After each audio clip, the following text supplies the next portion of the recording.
O fim da relação de trabalho não costuma trazer boas lembranças para o empregado. Salário e benefícios ficam para trás e as contas não aguardam a sua reinserção no mercado. Contudo, visando atenuar essa situação de vulnerabilidade econômica e social, a legislação trabalhista brasileira prevê o pagamento das chamadas verbas rescisórias. O advogado Sandor Zapata, especialista em direito trabalhista, participa do nosso quadro Direitos e Deveres e traz diversas informações e curiosidades sobre o tema.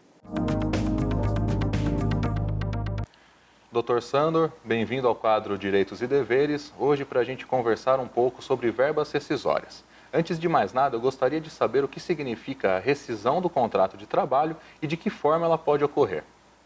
Luiz, muito obrigado pelo convite. Para mim é uma honra fazer parte do quadro Direitos e Deveres da CNT em Americana. Rescisão do contrato de trabalho significa a extinção, o término, a cessão da relação jurídica trabalhista à vida. A forma como ocorre a rescisão, existem várias modalidades. Então, ela pode acontecer pela iniciativa de uma das partes, como, por exemplo, o pedido de demissão do funcionário. Ela também pode acontecer devido ao descumprimento das obrigações contratuais, como, por exemplo, uma justa causa aplicada ao empregado. O empregado deixa de honrar com as suas obrigações. Então, o empregador pode aplicar a justa causa.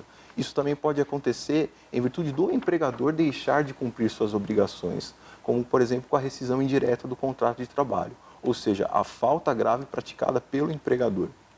E há também as situações de superveniência, como, por exemplo, com a morte do empregado, a morte do empregador. Essas situações também vão ensejar a ruptura do pacto laboral. As verbas rescisórias, então, são decorrentes da rescisão contratual. Quais são os principais tipos de verbas rescisórias e o prazo para o pagamento? Nós temos um conjunto de verbas rescisórias que devem ser adimplidas quando acontece a ruptura do contrato de trabalho. Então, basicamente, são elas aviso prévio, 13º, o fundo de garantia, as férias vencidas, as férias proporcionais e a habilitação para dar entrada no seguro-desemprego. O pagamento dessas verbas rescisórias deve acontecer dentro do prazo de 10 dias após o término do contrato de trabalho. Isso que reza o artigo 477 da CLT, Luiz. Mas elas se aplicam a todos os tipos de rescisão contratual? Como que funciona? Aí vai depender do tipo da modalidade, né? Então vamos fazer uma comparação entre a dispensa sem justa causa e a dispensa com justa causa. Se o empregado for desligado sem justo motivo, ele vai ter o conjunto de direitos rescisórios. Então, quais são eles? O aviso prévio, o saldo de salário, as férias vencidas e as férias proporcionais, vai ter direito à multa de 40% sobre o fundo de garantia e também vai ter direito à habilitação no seguro-desemprego quando o empregador vai fornecer a comunicação da dispensa para que ele possa se habilitar a esse programa.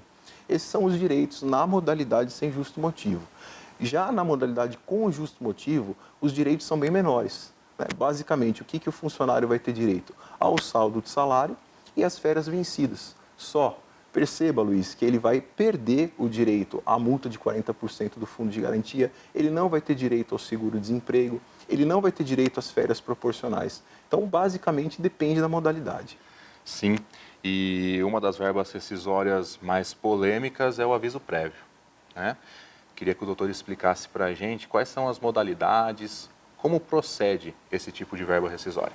O aviso prévio nada mais é do que uma comunicação por iniciativa de uma das partes dizendo que não tem mais o interesse em permanecer com o pacto laboral. E o aviso prévio, a partir desse comunicado, ele tem regras com relação ao tempo e a forma como ele deve ser cumprido, deve ser indenizado. Então, uma questão interessante é o tempo. A gente tem, por lei, um prazo mínimo de 30 dias de aviso prévio. Então, qualquer tipo de modalidade de contrato, empregado, registrado, ele vai ter no mínimo 30 dias. E esses direitos, eles podem vir se aumentando de acordo com a proporcionalidade do tempo que ele tem de trabalho. Então, a lei estabelece que, para cada ano cumprido, vai ter direito a mais 3 dias. Então, explicando, um funcionário que tem 6 meses de trabalho, ele vai ter direito a, basicamente, 30 dias. Agora, um funcionário que tem 1 ano, ele vai ter direito a uma proporcionalidade de 33 dias. Se o funcionário trabalhar 2 anos, 36. e assim vai indo até chegar em 90 dias, Luiz. Então, essa é a proporcionalidade que envolve o aviso prévio. E há também a situação do aviso prévio ser trabalhado ou indenizado. Isso vai depender de como as partes vão estabelecer a forma do cumprimento ou da indenização do aviso prévio.